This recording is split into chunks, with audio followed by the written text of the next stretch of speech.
Familia, amigos, soy Lilith Lebrón y les doy la bienvenida a su espacio, su casita, su salita y sobre todo su fórmula antinovelas. Ya lo sabe que sí, Lilith en CDN. Tenemos un súper contenido y estamos fascinados porque tenemos aquí con nosotros al doctor Jorge Mansur, neumólogo intensivista, que le decía yo fuera de cámara, que fue la primera persona en Lilith en CDN que nos habló y nos alertó sobre el COVID. Y doctor, Dios mío, qué grande se ha dado esta situación. Han pasado muchas cosas. Han pasado, bueno, ya usted lo pondrá al día. Hablamos con él de la vacuna contra el COVID-19, que obviamente esperamos para marzo. Luego seguimos con Emprendiendo en Pandemia y ustedes verán cómo fluyen nuevas creatividades, nuevas innovaciones. Y Richard Simo de Stream Venues viene a hablarnos de todos esos conciertos que ustedes han disfrutado, de Don Miguel o de aquel de allí. Bueno, hay cantidad de alfareros, que se sepa que hay cantidad de también exponentes de todo tipo. Y bueno, Stream Venues es la plataforma, súper interesante. Seguimos después con Imagínalo y Cúmplelo con Altiz, que la gente de Altiz tienen una promoción chulísima para Navidad y qué bueno. Y cerramos con el Lechetón Activo 2030 y aquí vienen Catherine Hernández y Laura Fonder, que vienen de Tetra Pak RD a contarnos de la iniciativa tan linda para llevar nutrición, leche a las personas más necesitadas. La pandemia nos ha afectado en todos los aspectos posibles. Uno trata de ponerle buena cara y hacerse, digamos, el sinvergüenza, pero no lo somos. Estamos muy conscientes, muy tristes, muy acongojados, la verdad, muy preocupados, pero al mismo tiempo nos sentimos que de verdad no nos queda otra que ponernos ese traje de guerra y salir hacia adelante y saber que vamos a triunfar. Y qué bueno que el doctor Jorge Mansur viene a hablarnos de esta enfermedad, de este virus y de cómo hasta ahora, digamos, la cosa se ha manifestado y qué podemos hacer ya de cara al cierre de año, doctor Mansur, y también para el 2021. Cuéntenos, a ver, sabemos que estamos esperando la vacuna, eso es lo que todo el mundo quiere. Cuéntenme, a ver, ¿cómo está eso? Bueno, la carrera no está mala. Hay varios posibles candidatos a una vacuna definitiva. Desde Rusia hay una, desde China hay otra, en Estados Unidos hay como 2 a 3 más que son buenos candidatos que ya van para estudio fase 3 y van para arriba. Se estima que para el año que viene nosotros deberíamos tener una vacuna más o menos segura, ciertamente probada. De las que he mencionado, todas tienen una efectividad que anda sobre el 90 al 95%.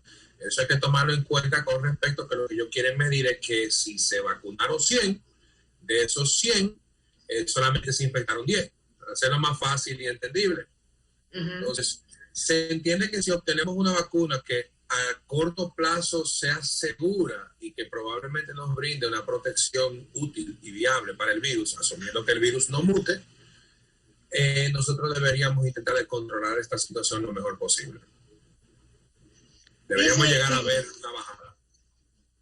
Fíjese que con la vacuna, bueno, hemos visto en la prensa, bueno, que si de Rusia, que si aquí, que si allá, incluso Pfizer, hay muchos laboratorios reconocidos que están desarrollando la vacuna. Y nos preguntamos nosotros, y usted sabe mejor que nadie, doctor, que hay gente que dice, yo esa vacuna no me la pongo porque entiende que puede haber más riesgo, digamos, que protección. Hay unos cuantos, que son los mitos que yo quisiera que usted hoy desmitificara. Para empezar, ¿cuál es la selección que debe asumir el gobierno dominicano? Digamos, ¿cuál es la mejor vacuna? Todavía no se sabe. Hay que esperar la evidencia. Porque es una carrera. O sea, nunca en la historia hasta la fecha se había hecho un esfuerzo tan importante a nivel de tantos países mezclados en un solo objetivo, obtener una vacuna viable. Y se han tomado varios caminos para llegar a esa vacuna. Entonces, el tema principal aquí no es cuál va a ser la que va a escoger el gobierno. Tenemos que ver primero la data. Tenemos evidencia de la de Rusia, tenemos evidencia de la de China, tenemos la evidencia de AstraZeneca que está sacando, tenemos la evidencia de Pfizer. O sea, todo el mundo está enfocado en obtener una vacuna lo más pronto posible ahora. ¿Cuál va a ser la mejor de ellos? Todavía falta verse. ¿Hay efectos secundarios en esa vacuna identificados hasta ahora, doctor? Por el momento, no. Inclusive hay tanta cobertura a nivel mediática de estos estudios que en un estudio en el cual uno de los pacientes se suicidó y después lo volvieron a reiniciar. O sea, hasta eso pasó. Hay Hasta que ahora hacer no una se han detectado. reserva. Ujú. Hay que hacer, digamos, una reserva, un turno, porque fíjense, el mundo entero está necesitando la vacuna, el mundo entero. Y obviamente, asumo yo, y la Exacto. medicina, la vacuna va a ser un asunto también de los laboratorios, es un tema comercial. Entonces, ¿cómo Claro. uno logra, digamos, tener esa prioridad, ponerse en la cola adelante, en la mejor vacuna, y cuál sería el precio a pagar para eso? El Nosotros precio como todavía país. está por saberlo, pero sí nosotros estamos actualmente como país ya en la lista de la selección de la OMS, o sea, se hizo un proyecto a nivel internacional en la OMS para que la WHO, o sea, la representación de la WHO, que es la World Health Organization, ellos para proveerle a todos los países la vacuna a un precio sensato y de una forma masiva. Entonces nosotros en el país ya tenemos ahí un abordaje, ya se hizo reserva para eso. Entonces, ¿cuándo vayan a salir y cuál va a ser la vacuna? Todavía nosotros no sabemos. Se tiene expectativas que para el primer cuatrenio, o sea, la primera parte los primeros 4 meses del año que viene, deberíamos tener algo funcional. Recordemos que las vacunas son instrumentos para permitir que se disminuya el contagio de esta enfermedad, pero que no lo va a volver cero. Entonces, esto debe Fíjese algo, mejorar mucho doctor, las circunstancias. que que es una inquietud de la población, y de verdad le agradecemos muchísimo a los científicos, a los médicos como usted que nos aclaren. Y es el tema del digamos, de recontagiarse, si cabe el término, disculpe. Que mucha gente dice, bueno, ya me dio, ya yo debo tener inmunidad, ya no me importa, pero hemos visto, y de hecho se ha señalado en muchísimos programas y ambientes públicos, que el recontagio, o sea, el tú contagiarte una segunda vez, puede ser incluso más dramática y más dificultosa que la primera. En pocas palabras, cuando te contagias la primera vez no se crea la inmunidad. Entonces, bajo ese criterio, ¿cómo es que funciona la vacuna? Es que todo va a depender. Primero, nosotros, acordemos que es un virus que estamos aprendiendo a conocer ahora, y lo que probablemente sabemos hoy, mañana sabemos que modificó, por ejemplo. Pero sí sabemos actualmente que la inmunidad dura aproximadamente 3 meses, pero esa es la inmunidad inducida de forma natural por nuestro cuerpo. De nuevo, no todo el mundo responde de la misma forma. Tenemos pacientes que le han dado COVID y no han movido inmunoglobulinas. Su cuerpo probablemente no montó una defensa eficiente y ese paciente le puede dar de nuevo. Pero el virus, las vacunas abordan varias formas de cómo inducir esa respuesta. Hay uno que utiliza un medio viral, o sea, que usa un virus para introducir el material que produzca las moléculas para defenderse, y sucesivamente. Entonces, el proceso principal aquí de cómo nosotros nos vamos a defender va a variar, pero lo que se está, por eso es que se hacen estudios, para ver cómo la respuesta va a ser en las diferentes poblaciones.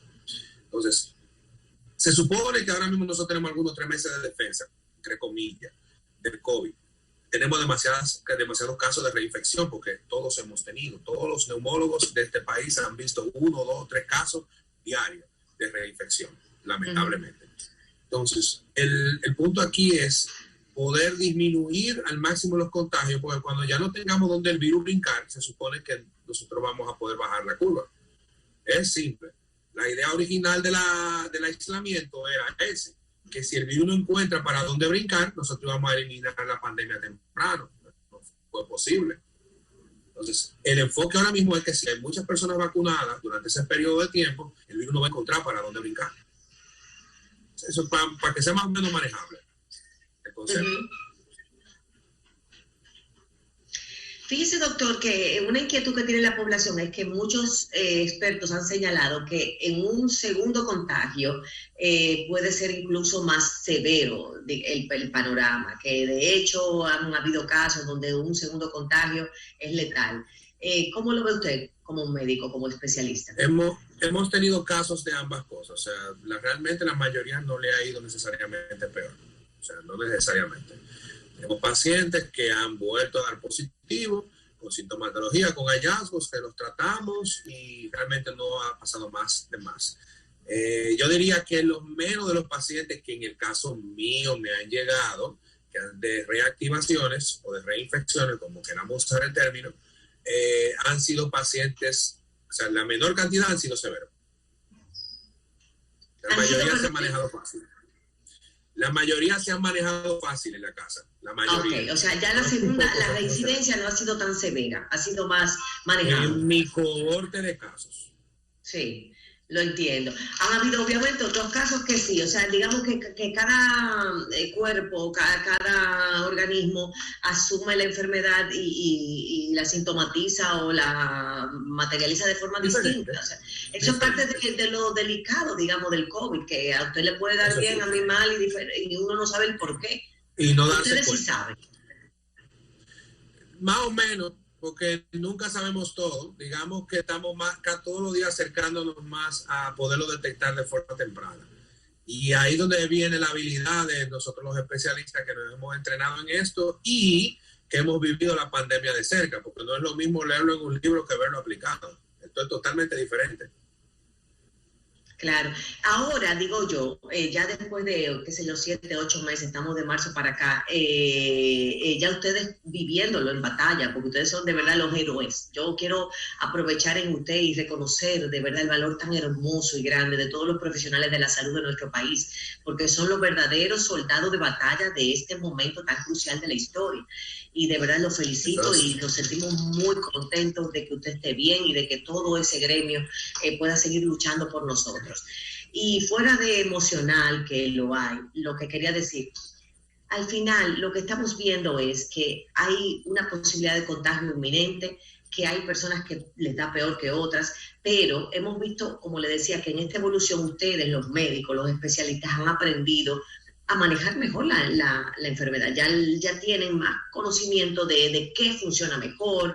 Y pregunto, ¿es un tratamiento, digamos, prácticamente igual para todo paciente regular? ¿O ustedes tienen que ir monitoreando paciente a paciente? ¿Es algo tan customizado? Hay que individualizar perfectamente cada tratamiento, porque lo que le funciona a uno posiblemente no le funcione a otro. Entonces, hay demasiada evidencia. Pero son los mismos medicamentos, doctor, es la dosis lo que cambia. Pregunto yo, o sea, vamos a ponerlo, para abarcar la mayoría de tu respuesta, digamos que no todos los medicamentos se le ponen a todo el mundo. Porque, por ejemplo, puede ser que un paciente me llegue con una infección, para citar un ejemplo, que ya tenga más de 10 días o 14 días con el COVID activo y que tenga una fase diferente de la enfermedad. Quizá en ese paciente yo no le voy a poner favipiravir, que es el antiviral que estamos usando de forma ambulatoria. Puede ser que de la misma forma yo tenga un paciente que me llegue en la fase inicial y ese paciente yo tenga que ponerle otra cosa o enfocarme de otra forma o lo tenga que meter en intensivo rápido porque quizá la tomografía me empeoró de golpe.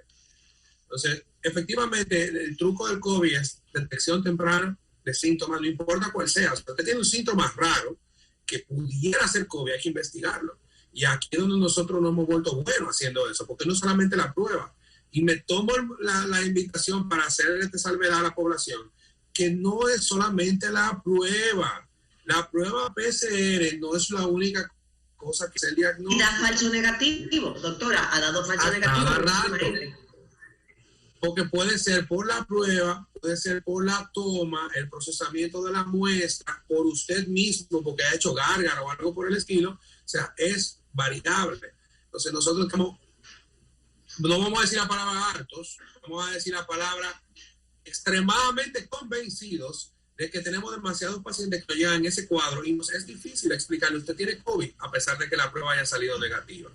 Sí, claro, y de hecho han habido profesionales que como usted digo, no quiero señalar su práctica en particular, pero en general, que han dicho, óyeme, ya con síntomas, independientemente de la prueba, porque puede ser un falso positivo o negativo, ya si tuve los síntomas, tú empiezas a tratar al paciente para alivianar, digamos, la carga viral.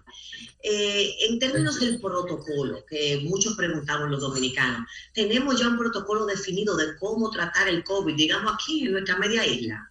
En nuestra tierrita. Sí, aquí hay algo. Aquí hay un protocolo de salud pública, el cual inclusive mientras estamos hablando se está terminando de modificar para presentarse la nueva actualización, creo que la semana que viene.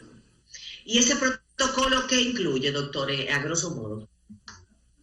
Se incluye la detección, la definición de los casos, el manejo temprano, el manejo en los pacientes ingresados para intentar, vamos a decir, estandarizar, que todo el mundo haga lo mismo. O por lo menos partamos del mismo punto. Porque el tema aquí es que nosotros en medicina, yo puedo hacer 10 cosas, llegar a la misma meta, pero coger 10 caminos diferentes para lograr ese objetivo. Entonces, el COVID es un ejemplo claro de eso. Puede ser que yo, por mi práctica, mi experiencia, haya hecho una X tipo de cosas. Lo que el protocolo quiere hacer, que yo no lo veo mal, es que todos comencemos en el mismo punto y de ahí se hagan las aristas. Es algo importante y entiendo, sí, porque inclusive soy parte de uno de los que está intentando asesorar ese proceso, de que el protocolo salga lo más completo posible, por lo menos actualizado hasta el momento, porque mañana quizás el protocolo entero ya que cambiaron. Pero nosotros tenemos que ir actualizando a la medida de que pasan las cosas. Y hay cierta medida estadística, porque ya de los casos que se han visto, ustedes ven un poco el comportamiento. Bueno, doctor Mansur, es siempre de verdad un privilegio y un honor recibirle. Muchísimas gracias por todo ese esfuerzo enorme que ha hecho por nosotros, por toda esa lucha. Todos los dominicanos estamos muy agradecidos de todos ustedes y sobre todo de los neumólogos y enfermeras. Gracias, de verdad. Vamos a una pausa y regresamos con más de su contenido. No se vaya, que tenemos muchísimo más para usted.